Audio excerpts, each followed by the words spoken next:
2014 жылдың сәуір айын мұның алдындағы аймен салыстырғанда Қазақстандағы іскерлік белсенділік көрсеткіші артып, дайын өнімге сұраныс көбейген деп хабарлайды статистика агенттігі. Кәсіпкерлік деңгейін көрсететін индекс негізінен 7% пунктке жоғарылап 16% болды. Биыл шілде айына дейін кәсіпорындардың 57% қаржылық және шаруашылық өзгерістерді бастан өткермек. Қазіргі 16% есеп бойынша ахуал тек 5%-ға жақсарғанын білдіреді. Сарапшылардың бағалауынша, алдағы уақытта жағдайдың өзгеруіне шағын және орта бизнесті ынталандыру бойынша қолдау көрсетілу деңгейіне байланысты болады.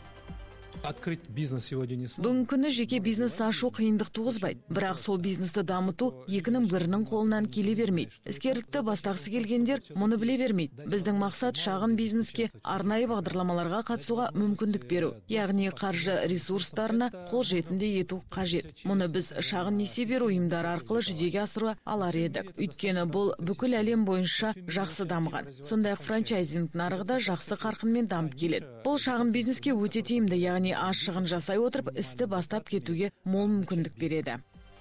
Жақын уақытта елімізде кәсіпкерлікті дамыту үшін 7 миллиард долларға жуық қаржы бағыттамақ. Экономика және бюджетті жоспарлау министрлігіндегілер бұл соманың 5,5 миллиард долларын Қазақстан бөлсе, 1,5 миллиард долларын Азия даму банкі несие желісі арқылы бөледі деп отыр. Қаржы толығымен индустриалды саясатты дамытуға және шағын орта бизнеске және банк секторын қолдауға бағытталмақ.